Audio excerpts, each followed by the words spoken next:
आज सुनेंगे माँ दुर्गा के चमत्कार और सच्ची आस्था की कहानी। बहुत समय पहले एक छोटे से गांव में एक गरीब किसान रहता था। उसका नाम था मोहन। मोहन बहुत ही ईमानदार और मेहनती इंसान था, लेकिन उसकी किस्मत हमेशा उसका साथ नहीं देती थी।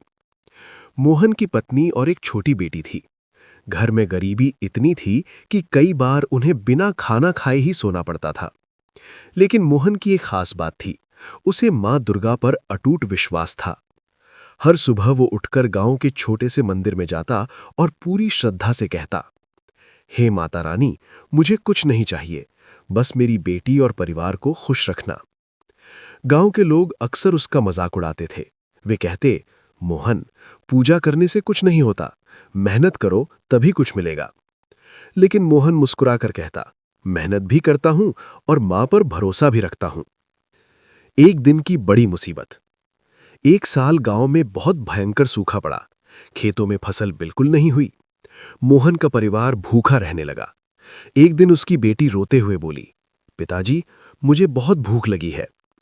मोहन का दिल टूट गया। उसके पास देने के लिए कुछ भी नहीं था। उस रात मोहन मंदिर गया और माता रानी के सामने बैठकर रोने लगा। मां, आज पहली बार मैं हार गया हूं। मेरी बेटी भूखी है, कुछ रास्ता दिखाओ। थककर वो वहीं मंदिर में सो गया। सपना। रात को मोहन ने एक सपना देखा। सपने में मां दुर्गा प्रकट हुई। उनका चेहरा तेज से चमक रहा था। मां ने कहा, मोहन, तुम्हारी सच्ची भक्ति से मैं बहुत प्रसन्न हूं। कल सुबह अपने खेत में जाना, तुम्हें मेरा आशीर्वाद मिलेगा। मोहन अचानक उठ गया। उसका दिल जोर जोर से धड़क रहा था। चमत्कार। अगली सुबह मोहन अपने सूखे खेत में पहुंचा। जैसे ही उसने मिट्टी खोदनी शुरू की, अचानक उसे मिट्टी के अंदर कुछ चमकता हुआ दिखा। वो एक पुराना घड़ा था। जब उसने घड़ा खोला तो उसकी आंखें आश्चर्य से फैल गईं। घड़े में सोने के सिक्के और गहने भरे हुए थे। मोहन की आंखों से आंसू निकल आए। वो तुरंत मंदिर गया और बोला, मां, आपने मेरी लाज रख ली। ये आपका चमत्कार है। मोहन का बड़ा फैसला।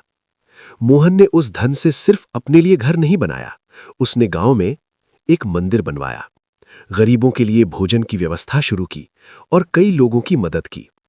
धीरे धीरे उसका गांव खुशहाल हो गया। अब गांव के लोग कहते थे, सच्चे दिल से की गई भक्ति कभी खाली नहीं